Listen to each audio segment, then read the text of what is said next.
What's up, everybody? I'm Richard. And I'm Sean.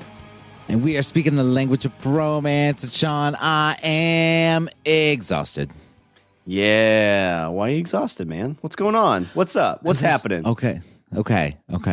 So, I don't know if you know this. Actually, you do know this because you're looking behind me and the setting is different. I have recently moved and I hate it. Yeah. Moving's one of those things you pack all your stuff up and you move, and it takes like 2 years for you to move. And what always happens, you're always like, I want to put this stuff here so I don't forget where it is. Like 3 years later, you're like, where the fuck is that thing I've been looking for all day? Yeah. You know what happened to it? You threw it out when you moved. Yeah, you did. And the other, my other thing is, so it always takes like 2 days longer than you originally wanted it to.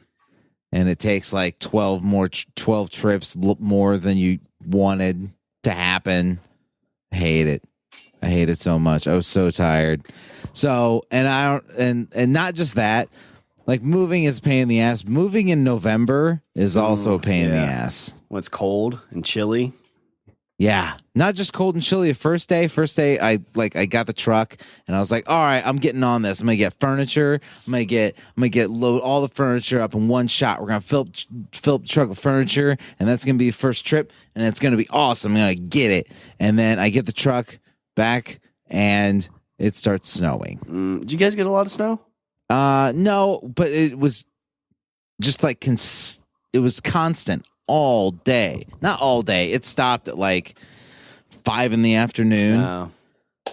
But there you gotta like do you put blankets over your furniture to haul it out there? Like, no. And you don't want your shit to get wet. You have to worry about slipping.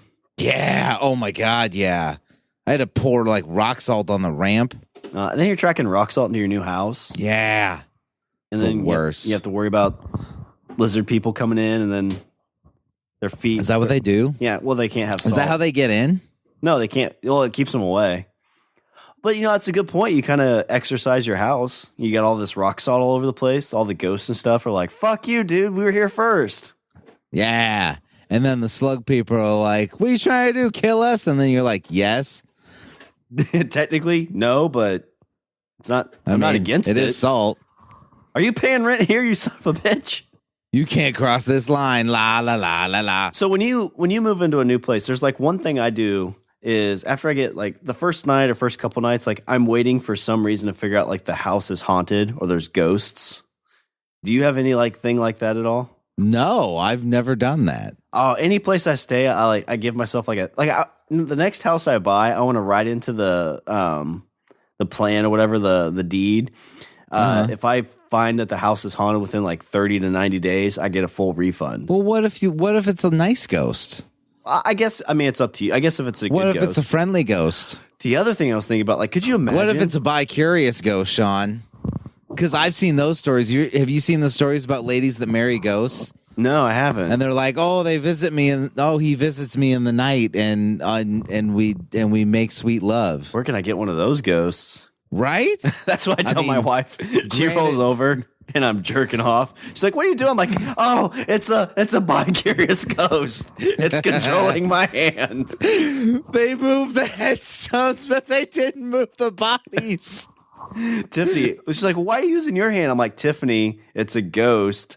Duh. It's got to possess something. God, You don't get science. Maybe you're possessed. Are you possessed? No, I'm not possessed. I'm quite cleansed. Maybe you are possessed. Ooh, I'm going to roll over. Ow! Why'd you pinch me? Ooh, kinky. Ow! No, don't twist. The power of Christ compels you. I'm going to go sleep on the couch with a bi-curious ghost to jerk me off. John, it's just called masturbating. Well, no, potato. Does it? It's like the sleeper. Okay. So, but the one thing I wanted to say about moving, and the moving thing leads into the story I want to talk about tonight.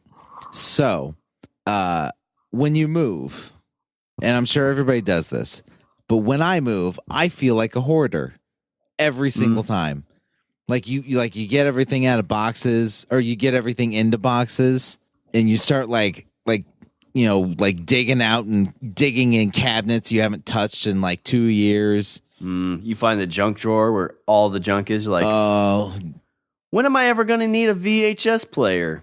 and then you remember that tape you have in your closet, and you're like, oh, that's why. So you still keep it. See, I'm the opposite. See, I usually throw that stuff away. I'm like, when will I ever need that? And then, sure enough, 3 months later, I'll find that VHS, be like, oh, I need to watch this.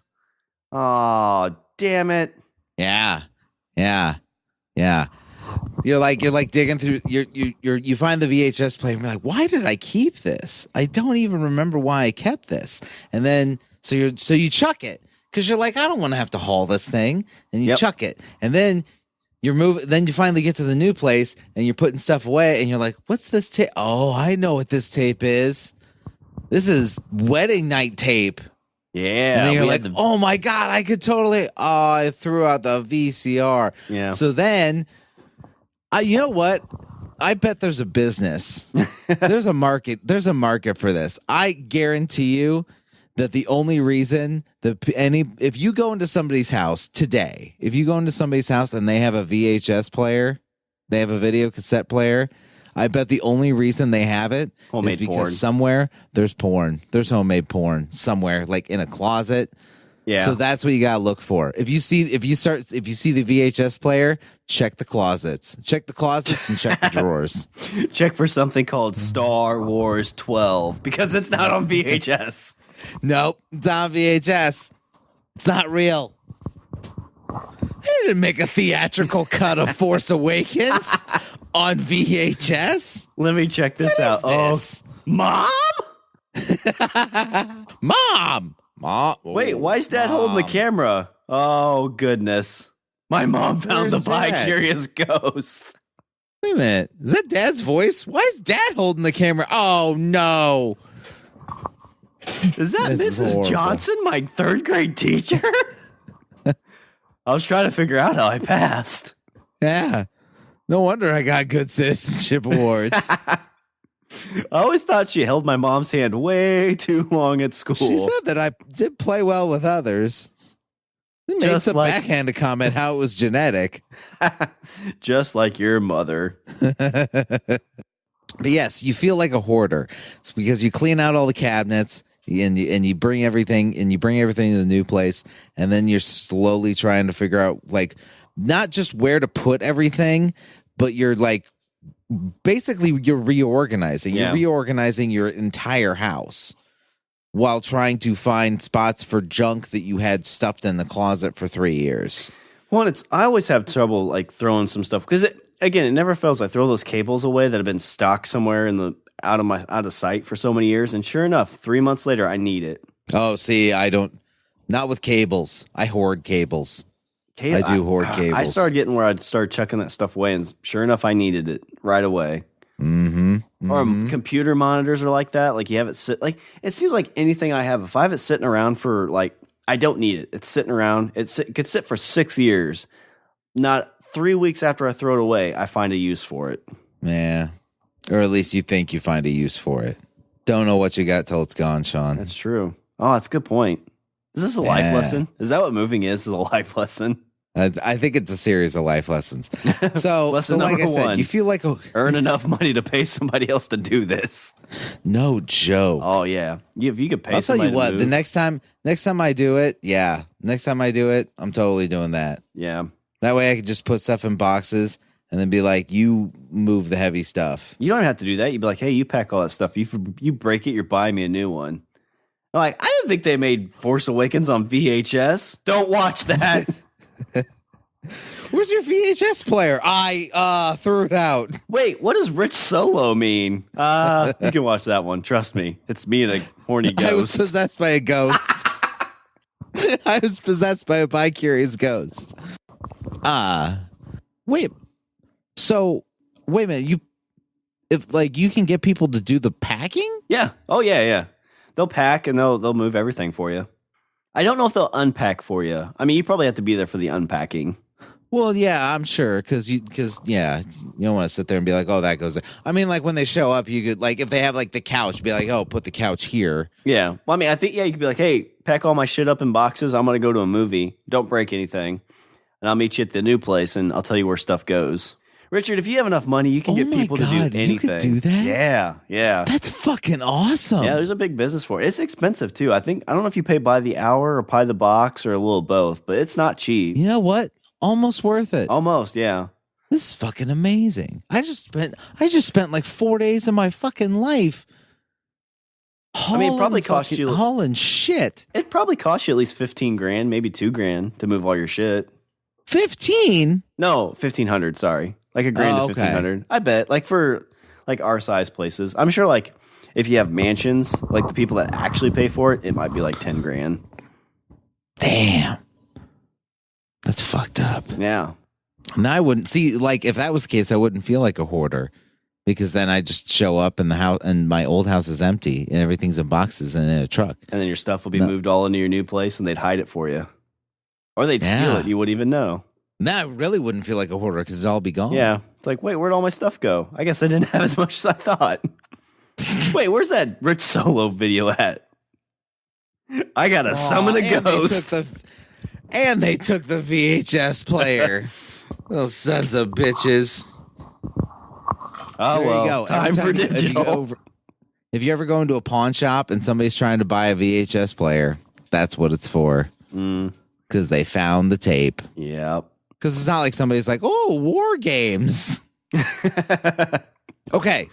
So anyway, like I said, you feel like a hoarder when you move because you got a bunch of junk everywhere, and it starts out all nice and, I'm going to wrap this dish and put it in a box. And then by like, day 2 or 3, you're just like, putting your arm on the counter, just sweeping shit into a box and writing like bullshit I don't care about on the top of it. And so I'm going to talk about 2 famous, not famous hoarders, but 2 awesome hoarders. Like you've seen that show, Hoarders, right? I've seen, people with shit to the roof. I've heard stories of people that are hoarders that like they basically have like a path. You walk through their house, and they have animals. Yeah.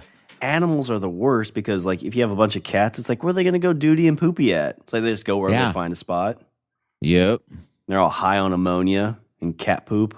Oh, it's so gross. I know, right? That's why I don't want to own like properties because you get people like that. You walk in, you're like, fuck. I saw this one where it was like beer cans everywhere. Like collecting or just empty? Just empty. Are you sure this wasn't just an alcoholic? Maybe. Are you sure this wasn't a picture of me when I was home alone one Friday night? Like, gulp, gulp, gulp. Here's another one for the collection. Gulp, no, gulp, gulp. No, you know how I know that? Because it was more than 4. That's how I know that. Richard, I'm almost through. I think after 4, you just fall asleep. Sean, how many are you through? I'm a quarter away through it. Then you wake up in the morning and Tiffany's like, pick up those cans. Oh, okay. Sorry. You left those cans on the counter. Put them in the recycling. I know, I was starting a collection. Are you still drunk? 4 beers, Sean. You were fucking lightweight. Oh, yeah, just mouth me a little bit more. Guess who's showing up to take care of me? Bye, curious ghost. Sean, my parents are going to be here and don't care. Bye, curious ghost. He'll scare him away. I think you're going to scare him away, Sean. Their parents show up like, hey, oh, God, you're afraid of ghosts. So you got a call. First one done. I ain't afraid of no ghosts. Not this ghost. His name's Chad. And we're going to start a life together. Hey, did you hear about the girl? We're going to raise alpacas. Did you hear about the girl that married a ghost? I'm going to marry him. Sorry, I've had 4 beers. They were non-alcoholic. That's why I'm a little tipsy. It's taking me a minute. Gotta finish. All right. So, Sean, these 2 hoarders were known as the Collier Brothers. Collier. Collyer. The Collier Brothers. Okay. So one of them, bullshit. One of them's name is Homer. So Homer Collier and Langley. Homer and Langley Collier. Langley's a weird name. I've never heard that as a first name. I never have either. This is in 1880 they were born in the 1880s. Okay. So like Civil War's time, like right at the end of it. They were two American brothers who became infamous for their bizarre natures and compulsive hoarding. What would you hoard in the 80s? Like people barely had money for like dirt floors. Oh, not these guys. Ooh, these guys are like, we want all the shit. They're like, our father was the great Collier who built the first ghost detection machine. At least that's what he told Mom. Look, I found one. Oh, your pants off. Oh no, it's possessing me again. I don't know, but I found one. Herb, you're always finding all these damn ghosts. Well, if you were a little bit more ghosty, I wouldn't have to. Maybe if you would haunt some things. Like my penis. Okay, so for decades, the two lived in seclusion in a brownstone in Harlem. Okay. So this is in New York. People talked about these brothers, I bet. Like they come out like once every like year. They're like, hey, watch. If they see their shadow, that means we have 6 more weeks of winter. So they lived in seclusion in their Harlem brownstone. Oh, here we go. I even have the address for you, Sean. It's at the corner of 128th Street. Okay. This is 2078 Fifth Avenue. In Brooklyn, New York, Harlem. They obsessively collected books, furniture, musical instruments, and a myriad of other items. Well, the other ones don't seem too crazy. Like, what were the other items to consider yourself a hoarder? Because a lot of people, like nowadays, what they hoard is like the as seen on TV stuff. You know, they're up late at night. I don't know. The ones that I've like, if you watch like on that show Hoarders, it seems like they pick one. It seems like a lot of hoarders pick like one thing, or pick like 2 or 3 things, and then they like that's what they go overboard on. Like, gotcha. Like if they're like newspaper, then they have like 500 newspapers fucking stacked floor to ceiling in one room, and then another room like it's all clothes, and so it's like clothes that they just bought and never wore, and shit still in boxes and whatever, just stacked, not even open stuff. But it seems like these dudes just were like all takers. We're gonna start a band. We're gonna play instruments on furniture. It's like a one room. It's just nothing but washboards. Another room's nothing but jugs. We're gonna start a jug band. One room of spoons. Okay, so the Collier brothers were the sons of Herman Livingston Collier. Herman, I was close. I said Herb. He was a gynecologist in Manhattan who worked at Bellevue Hospital. There's a joke there somewhere. Go ahead. I know. I'll give you a second to find it, and I'll keep going. They were the sons. They worked at Bellevue Hospital, and so apparently Herman decided to marry his first cousin, like you do. Susie Gage Frost, who was a former opera singer. So she had trouble finding somebody to marry. She had to marry her first cousin? Yeah, I guess so. He was a gynecologist and she was a former opera singer, but they found love. You know what? I gotta say, like, it seemed like nowadays when you talk about like, oh, this is my brother cousin, or this is my sister aunt, then like you always hear about this, all those stories like seems like they come from the South. I mean, I'm sorry, but that's what you hear. Whenever you talk about the South, it's all yeah, it's all banjo picking and fucking cousin fucking. Yeah, but it seemed like back in the day, it seemed like back in like the early, like the late 1800s or early 1900s, it seemed like that happened fucking everywhere. Yeah. Well, I mean, there was like less to choose from. Just kind of had to take what you could. It's not like everybody was dying. It's not like we didn't. It's not like we had a plague. This is, what depression was in the 20s, so this is way before the Depression. This is like 20, 30 years before the Depression. It was faux pas back then, right? Like I would think so. When he showed up, he's like, "Hey, I'm marrying this young, beautiful lady." It's like, wait, didn't I see you at the family reunion? Aren't you my brother's fucking daughter? Ugh. But yeah, it seemed like it was a lot more prevalent back in the day. Yeah, that's why I was kind of curious. When did that become faux pas where it's like, hey, why don't you try marrying somebody you're not blood related to? Right? And why did it take so long to become faux pas? Like, let's say it was like the 1950s, you know? Like, why did we have to wait until the 1950s to say, you know what? Maybe you shouldn't fuck your cousin. Yeah, this is the 60s of the sexual revolution. It's like, hey, guess what, guys? You can have sex outside the family. Yeah. Guess what, guys? The doors are open.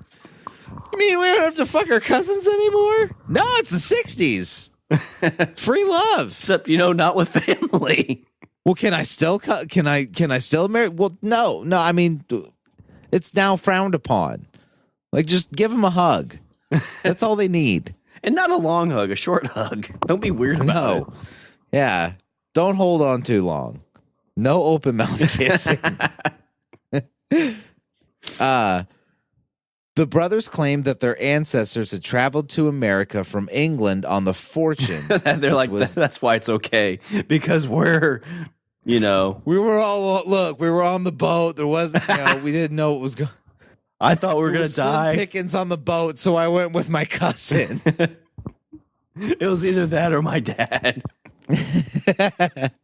And my dad, and that's just sick. And I was like, well, maybe my dad, but he kept being like, hey, I found a ghost, a bi-curious ghost on the ship. His name's Captain Joe.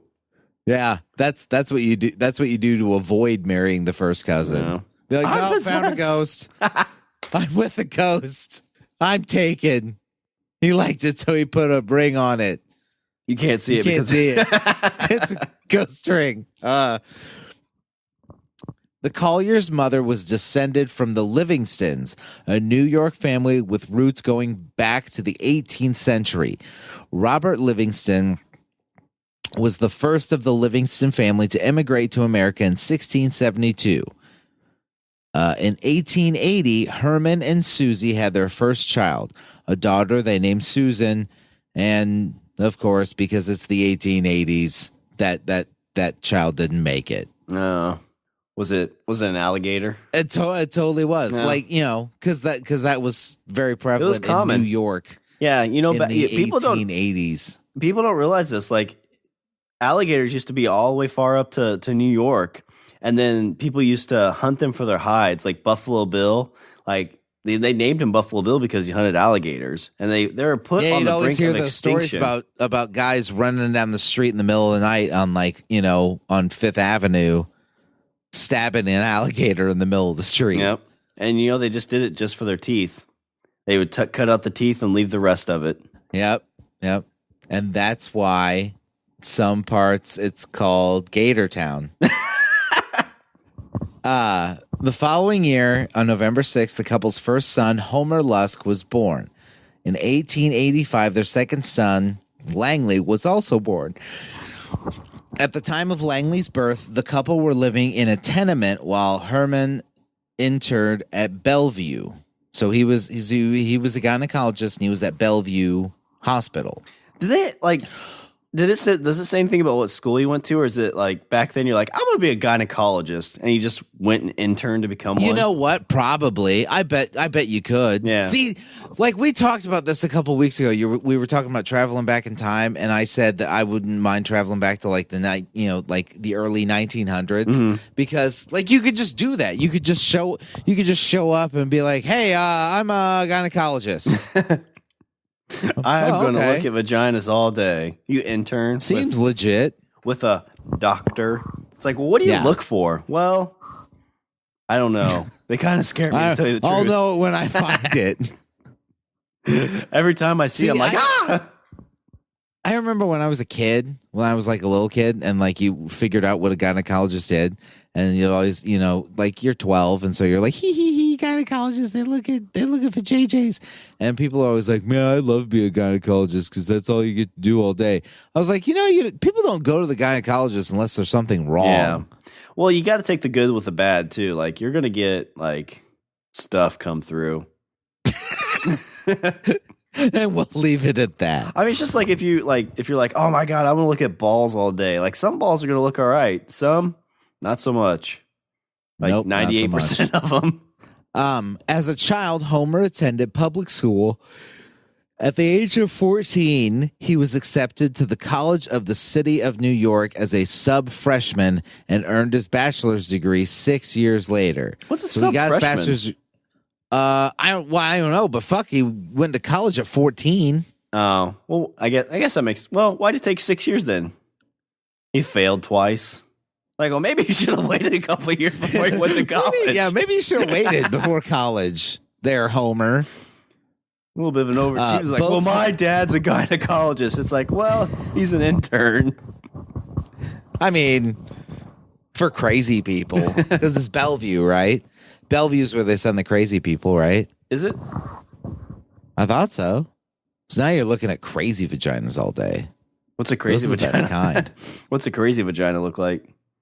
It looks exactly like a normal one, except sometimes. Except it goes.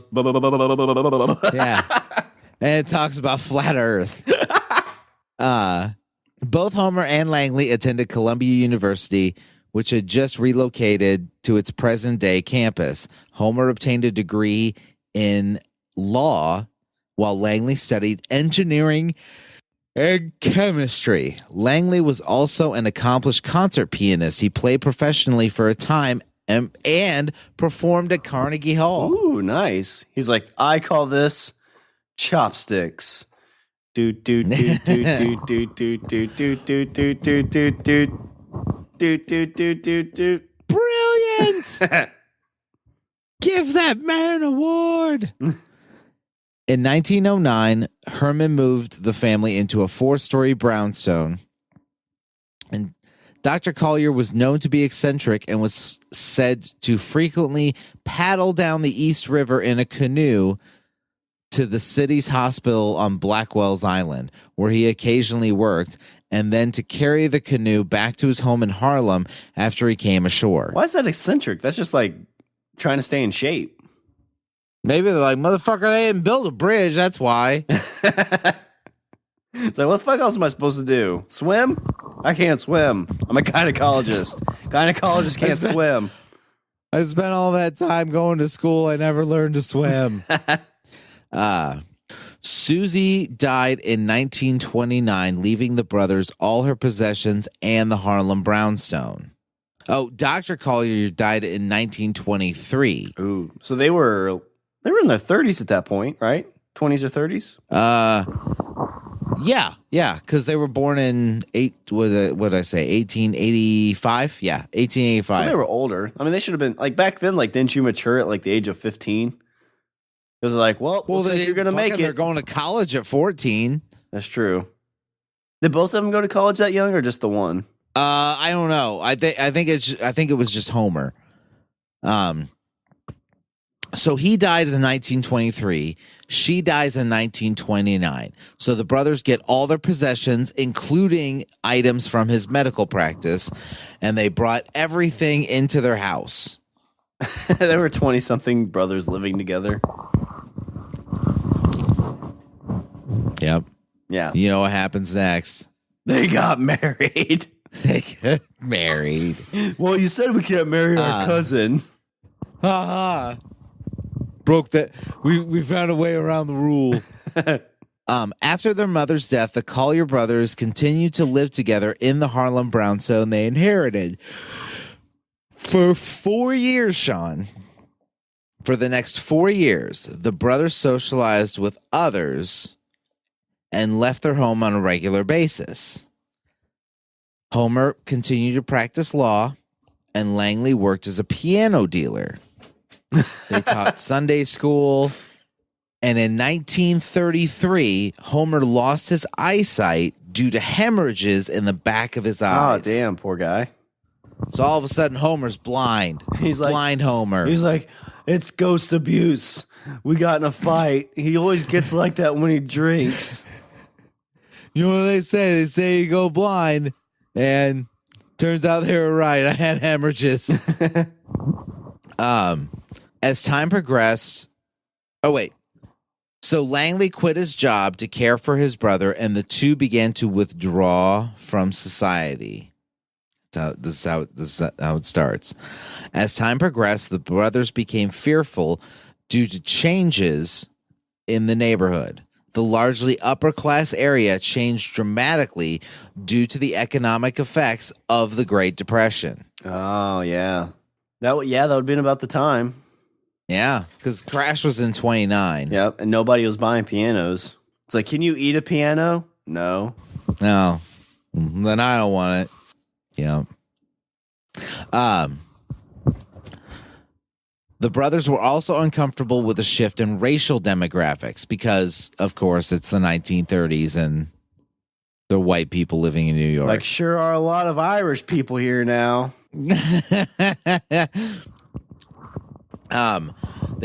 African Americans moved into the once empty apartment houses that were built near a projected subway route. When later asked why the two chose to shut themselves off from the world, Langley replied, "We don't want to be bothered." I get that. I mean, I want to be left alone too. But well, yeah, but I mean, I don't know about this, Sean. They're saying it's gonna go from bad to worse. No, is what I'm saying. So as rumors about the brothers' unconventional lifestyle spread throughout Harlem, crowds began to congregate outside their home. It's like, hey, you're gonna watch the two brothers have sex. Watch. I think they're married. I mean, they're like not officially, but I think they're married. The Homer keeps being like, "Oh God, so a ghost has possessed my brother." The brothers. Oh wait. The attention caused the brothers' fears to increase along with their eccentricities.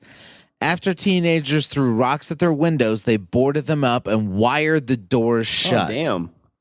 I mean, I guess I'd get it. Like, how would you feel if like people were just standing outside your door, be like, "Hey, when are you two gonna have sex?"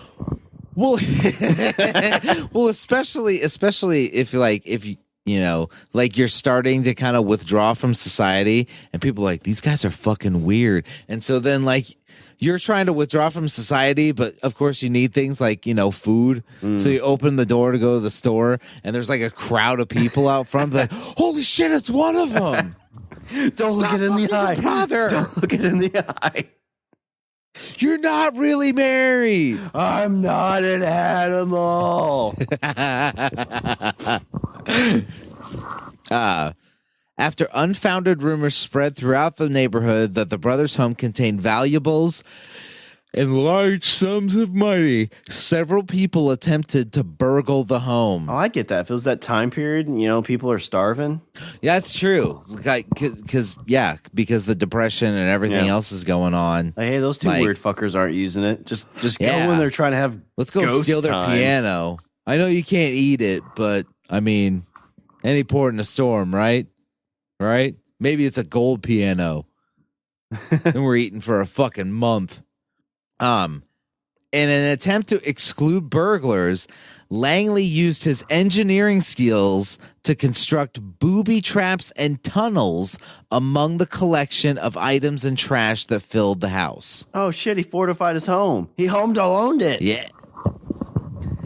He what? He home aloned it. Yeah, he did. I was gonna say Goonies, but yeah, he did. He homed alone because you're right, because he's doing this to prevent burglars. Yeah, somebody breaks in like a paint can, smacks him in the face. You guys give up, or you thirsty for more? Oh no! Here comes the ghost. Oh, celebrate with me, I don't know ghost. what happened. All I wanted was a free fucking piano. I crawl through the window. Meanwhile, I get hit in the face with a fucking paint can, and I look and see a guy fucking no pants jerking himself off. I said, stop doing that. He's like, it's not me, it's the ghost. And I'm like, stop doing that, you'll go blind. You know what? He was already fucking blind. I honestly don't know how he saw his own penis. I mean, you know, he figured it out. Kudos, I guess. I can't do it without looking. I always look. The house soon became a maze of boxes, complicated tunnel systems consisting of junk and trash rigged with tripwires. Homer and Langley Collier lived in nests created amongst the debris that was piled to the ceiling. So basically they turned their house into like a fucking like Home Alone on steroids, but for hoarders. Because they basically like uses the junk and shit to make booby traps. Like a fucking labyrinth. Yeah. Go down there and he's like dressed as a minotaur. Yeah. Jerking himself off. Yeah. You've made it to the final room. Now face me. I don't want to face you. To leave, to get the golden piano, you must face me and my bi-curious ghost friend, Chad. Complicated tunnel systems consisting of junk and trash rigged with tripwires. Homer and Langley Collier lived in nests created amongst the debris that was piled to the ceiling. God, could you imagine how freaky that would be? Like, first off, like you navigating all that would be tough in its own. Well, see, that's the thing. Like, what if you fucking forget? Yeah. Oh, yeah. What if you forget? Because it's booby traps, you know? Like, what if you forget this fucking trap you set? And then you, like, end up trapping yourself inside the goddamn house. Yeah. A mouse cage falls on you and you're stuck, and you yell for your blind brother. And he's like, and he's wandering around, and then he fucking sets one off. Oh, yeah. Good point. Then you're just stuck there yelling, Chad, let us out. Goddamn ghost was just using me for my penis. Langley spent the majority of his time tinkering with various inventions, such as a device to vacuum the inside of pianos and a Model T Ford adapted to generate electricity. Oh, interesting. So kind of like a generator, like the first generator. Oh my God, this is how Elon Musk started. I bet you go to Elon Musk's house and it's filled with fucking garbage and booby traps. And weed. You know what? This isn't, you know what? I'm going to say this is like the Goonies, but instead of One-Eyed Willie, it's No Eyed Willie. Or it's No Eyed Langley. Good call. Yeah. Yeah. Be like, we found this map. We're going to go into the realm of No Eyed Langley. You found No Eyed Langley. Now it's time to face the One-Eyed Willie. Stop touching it. It's not me. It's Chad. So Langley, he also cared for his brother Homer. Langley later told a reporter that he fed and bathed his brother, read him classic literature as he could no longer see, and played piano sonatas for him. Why would you have to bathe your brother if he's blind? Like, couldn't he still bathe himself? Like, you could at least start the water. I think so. I mean, like, here's a rag. Yeah. Like, wait. You know where your fucking face is.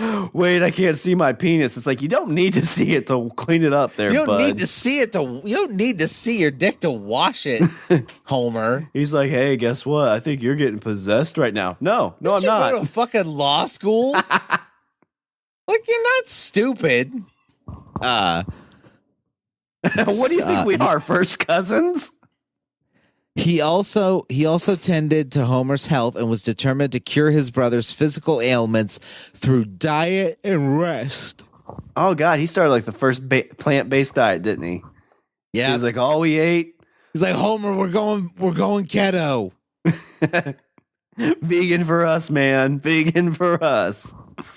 It's okay. I've saved all this lettuce. We're gonna grow it. We're gonna grow it in the attic. I've got some soil. Don't try and crawl there. I've got booby traps. There's a pit. What if that's the treasure? You get to the center of the maze and it's just like a fucking like hydroponic garden. It's like 100-year-old lettuce, heirloom fucking tomatoes and shit. Oh, if it was still good, it might be worth it. Go up there, make yourself a little BLT. No shit, dude. Yeah? BLT. I haven't had a BLT in years. That sounds amazing. Langley concocted a diet for his brother consisting of 100 oranges a week. God bless it. That's a ton of oranges. Black bread, which is, rye. So 100 oranges a week, rye bread, and peanut butter. So that's his diet. He's like, you're eating fucking peanut butter on rye and oranges. I've done science, and this is what I've come up with. You're getting enough vitamin C, bro. It's okay. I'll grow the trees on the roof. But what do we do in the winter? Oh, I didn't think about that. Oh, crap. No, I got to get out of here. Snap and decapitate. I thought it was Buffalo Bill that killed all the alligators, but it was climate change. So Langley was saying that the regimen was curing Homer's blindness. So he's saying that this works. He's like, this is totally working. Peanut butter on rye and oranges. Stop you from going blind. Every day he goes, how many fingers am I holding up? 7. Nope, it's 2. How many fingers am I holding up? 8. No, it's 2. Like after 700 days, he finally says, how many fingers am I holding up? 2. You got it. You can see. Oh my God, it's working. More oranges. Eat this orange quick.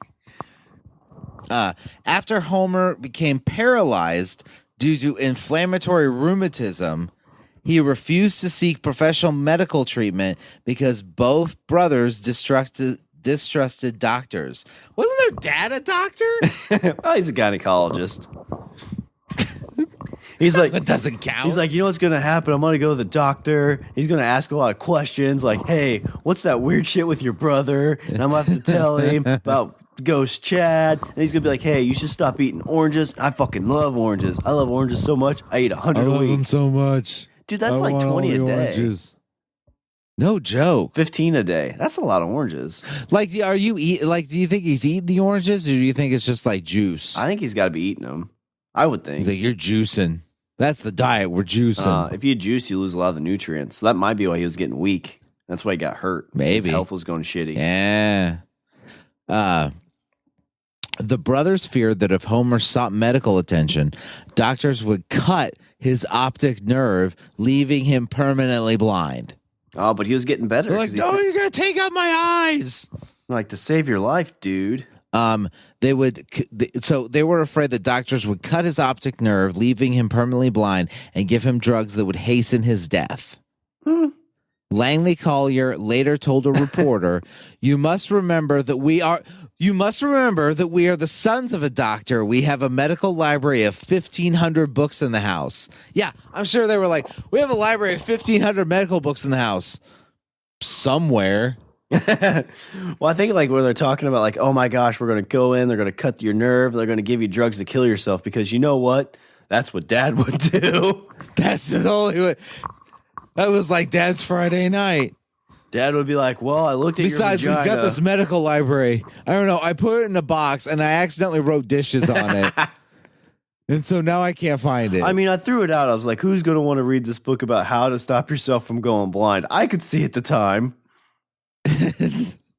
It's weird. Dad used to look at vaginas and be like, oh my gosh, there's something wrong with you. Here, let me cut your optic nerve and give you these pills to hasten stop your yourself death. from going blind. Turns out the last few pages were in Braille. So, I mean, I don't think it was that trustworthy. Irony. Langley began venturing out of the house, but only after midnight, and would walk miles all over the city to get food. Was this the blind one? No, this is the other one. Okay. But what'd you say, he had bad hips? No. Homer went blind and then developed and then became paralyzed. You know what? I bet his brother was beating the shit out of him.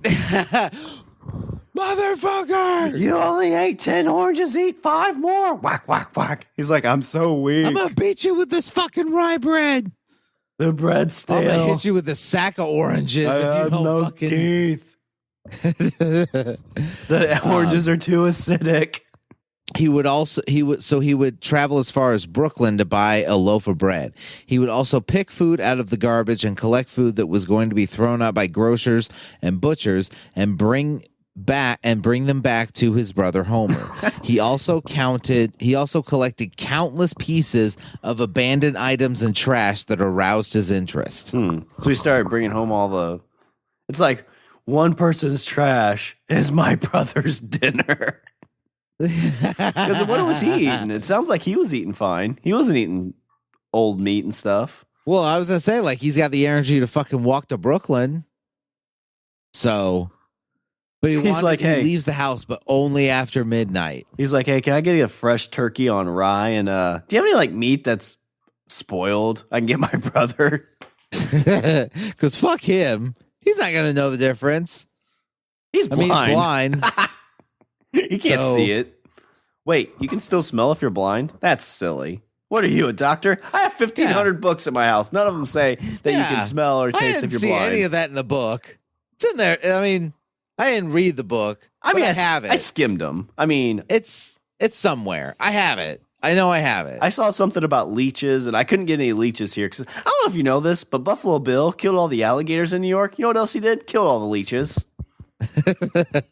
he's like the St. Patrick of fucking leeches. By the early 1930s, the Collier Brothers brownstone had fallen into disrepair. The telephone was disconnected in 1937 and was never reconnected, as the brothers said they had no one to talk to. That's sad. Like no one calls but telemarketers. Like, hey, would you like a piano? And all I can say is, yeah. Yeah, send it over. Put it in the back. Because the brothers failed to pay their bills, like the electricity, water, and gas, they were turned off in 1938. Was this the time when you could get arrested for not paying bills? Wasn't that a thing? Well, yeah, but they're like, try and get me, motherfucker. That's what I was thinking. It's like, come get me, debt police. And they open the door like, fuck that. Yeah. No way, part of this. I opened the door and the dude's standing there tugging one out going, it's Ghost Chad, come save me. I didn't want that evil on me. They took to warming the large house using only a small kerosene heater. And for a time, Langley attempted to generate electricity by means of a car engine. Langley would fetch water from a pump in nearby parks. Did Model Ts take like regular gas? Or did they take something else? Okay. I have no idea. I think so. I feel like gas would be like ridiculously expensive back then too. Their only link to the outside world was a crystal radio that Langley made. So he made nice. So they hung out in their little nest and listened to the radio. He's like the fucking professor from Gilligan's Island. Like give that dude two coconuts. Right? He's building fucking traps and like car engines that he's building Teslas and fucking booby traps. This dude's a fucking marvel. No wonder he went to college at 14. That's true. I still kind of feel bad that like he went to school so early, but it took him 6 years to get his bachelor's degree. Like neighbors and shopkeepers. Yeah, it was close. I took a gap year. Neighbors and shopkeepers in the area described Langley Collier as generally polite and a rational man, but added that he was crazy. A reporter who interviewed Langley in 1942 described him as a soft-spoken gentleman with a liking for privacy, who spoke in a low, polite, and cultivated voice. His appearance was disheveled. He sported a droopy mustache, wore a 1910 boating cap, and tattered clothes that were held together by pins. Oh, is there anything worse than a sad mustache? Just a droopy, sad mustache. I know, right? Sad clown mustache. You think like so he was polite, so he'd be like, "Oh, hello, thank you for the food, yes. Oh, today's lovely." Wait a minute, are you lovely. A doctor? Hey, so have you ever had a ghost jerk you off? Because I have, like all the time. Is the ghost jerking you off right now? No, but it could. How much money do you have on you? You got a loaf of bread? Hey, spoiled or me. An orange? When he caught the neighbors and shopkeepers, blah, blah, blah. Homer had not been seen or heard of since he went blind and retreated from the world in 1933. Langley was fiercely protective of Homer and would not allow anyone to see or speak to him. That was only 4 years after their mom passed away. Yeah. These guys fucking went downhill quick. No shit, right? When he caught neighbors attempting to peek into their windows from a neighboring home, he bought the property for $7,500 cash. Damn, that's a lot. Seems like a lot for back then. Yeah, in the fucking 1930s. It's like, Shit, especially like in the Depression.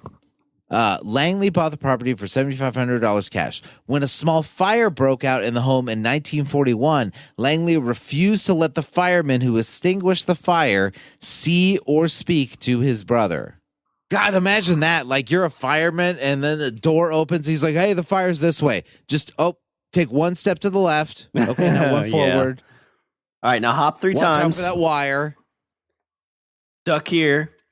Wait, do you guys have oxygen on you? Oh, we can't go through this room then. In 1932, shortly before Homer went blind, he purchased the property across the street from their house with the intent of developing it and putting it up as an apartment building. But after the onset of his blindness, any profits from the estate venture ended. Since the brothers never paid any of their bills and stopped paying income taxes in 1931, the property was repossessed by the city of New York, and in 1943 to pay the $1,900 back income taxes that the Colliers owed the city.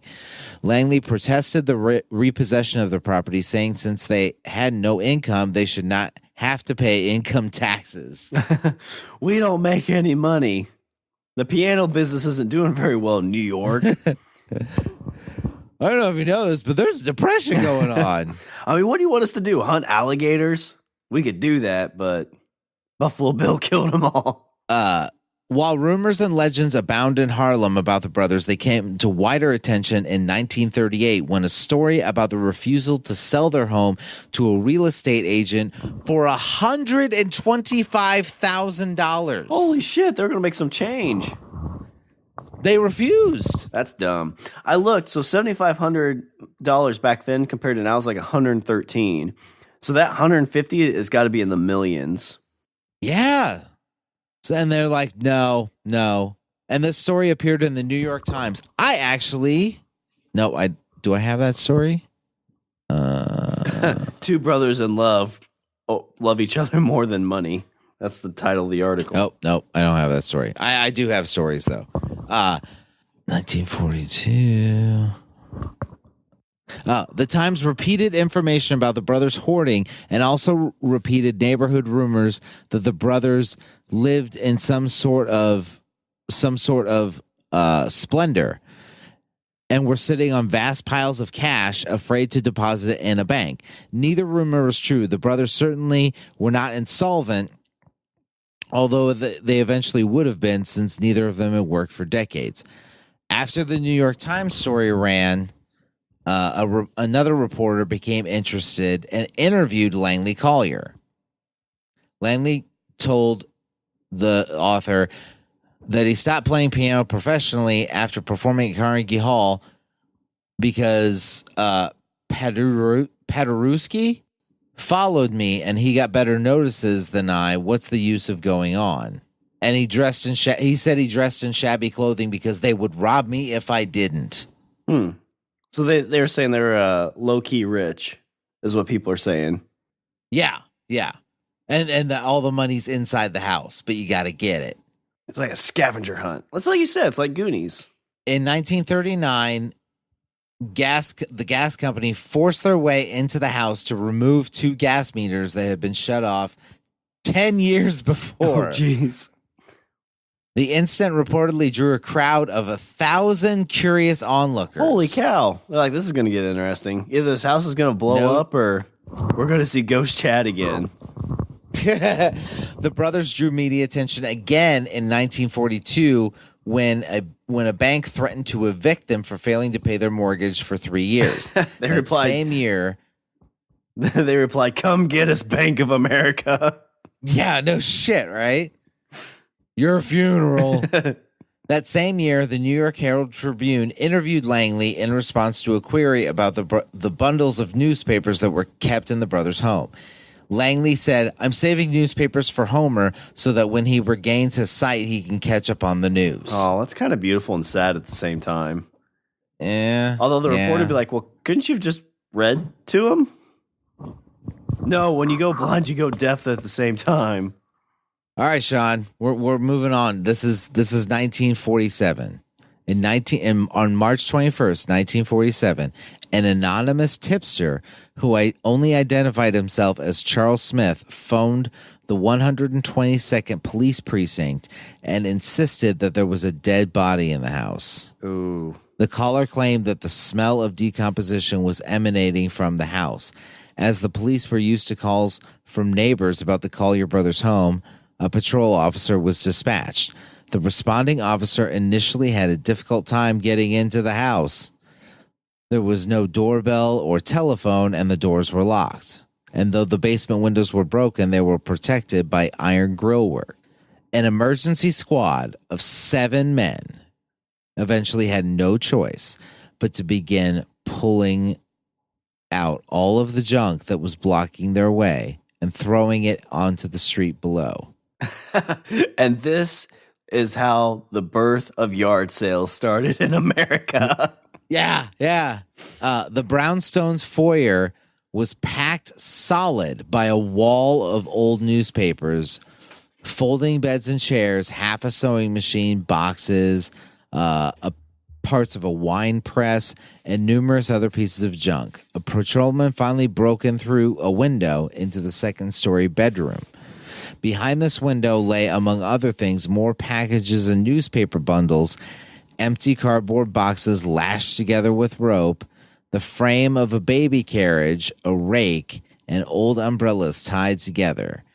After 5 hours of digging, Homer Collier's body was found in an alcove surrounded by filled boxes and newspapers that were piled to the ceiling. Homer was wearing a tattered blue and white bathrobe. The matted gray hair reached his shoulders, and his head was resting on his knees. He was trapped? I guess. The medical examiner confirmed Homer's identity and said that the elder brother had been dead for approximately 10 hours. Oh. According to the medical examiner, he died from starvation and heart disease. That's sad. So his brother starved to death. And what happened to the other one then? After the discovery of Homer's body, rumors began circulating that Langley had been seen aboard a bus heading for Atlantic City. A manhunt along the New Jersey shore turned up nothing. Reports of Langley sightings led police to a total of 9 states. They searched the house and they removed 3,000 books, several outdated phone books, a horse's jawbone, pianos, an early X-ray machine, more bundles of newspapers, more than 19 tons of junk were removed from the ground floor of the brownstone. Damn. 19 tons. Depression my ass. What the hell were they getting all their money from? Like, X-ray machines aren't cheap. The police continued to clear away the brothers' stockpile for another week, removing another 84 tons of rubbish from the house. How big is this house? Although a good deal of the junk came from their father's medical practice, a considerable portion was discarded items collected by Langley over the years. Approximately 2,000 people stood outside the home to watch the cleanup effort. So, in 1947, a workman found the body of Langley Collier 10 feet from where Homer had died. Oh, shit. He died in the house, too? He died in the house, too. 10 feet from where they found the body. How many years were they working on this house for, like, years before they found him? Yeah. Good Lord. So how do you feel about your house now? No, it was about a month. Oh, okay. No, so how do you... not even a month. 21st, so like 2.5 weeks. That's still pretty bad. 10 feet away. And he died 10 feet away, and they didn't find him until 2.5 weeks later. Langley was found in a 2-foot wide tunnel lined with rusty bed springs and a chest of drawers. His decomposing body, which was the actual source of the smell reported by the tipster, had been partially eaten by rats. Yeah. That's a rough way to go. And he was covered by a suitcase, bundles of newspapers, and 3 metal bread boxes. The medical examiner determined that Langley had died around March 9th. Police theorized that Langley was crawling through the tunnel to take food to his brother when he inadvertently tripped a booby trap he created and was crushed by the debris. Crushed on your own petard. Yeah. Yeah. So, Richard, in hearing that story, how do you feel about all the stuff you have now? You know what? I don't feel so bad. I feel not so bad now. I feel good. There definitely wouldn't be any trouble finding you in your rubble. Yeah. No. It's slowly but surely coming together. So I will close this by saying piece of advice, don't be a hoarder. Yeah. And that's number 1. Number 2, always remember your booby traps. Mm-hmm. Make a map. And make a map. And hope that, a group of kids don't find it. And if they do, years later, they'll find treasure. Yeah, they'll find a golden piano. And your body. Number 3, you could get away with jerking off by saying it's a ghost. I like it. It's very inspirational housekeeping. Very much so. I'm sorry, Richard's closing thoughts, not housekeeping. We're going to do housekeeping now. Right. Yeah, let's do it. Meow. Well, right, meow. Visit our website. We're at languagebros.com. Follow us on Twitter and Instagram at languagebro. You can email us at eatthebeaver at languagebros.com. You can like us on Facebook. And make sure you share this podcast with all your friends and family and say, because if you don't, Richard and I are going to collapse under our own booby traps. And no, we'll be closer than 10 feet apart, though. And Richard will be like, no, it's Sean's ghost. And as always, you can find us as part of the Pod Bros Network. The hoarding podcast site on no. The hoarding collector of podcasts.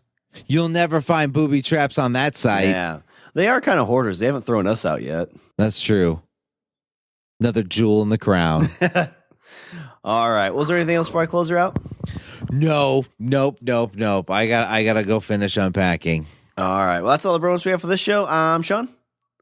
And I'm Richard. And I say we eat the beaver. And don't stay away from booby traps. It's an interesting story of Language of Bromance. That's actually how we got that, is because that's what Mr. Collier would say after he talked to each patient. Because he's a gynecologist. Oh, it's the best.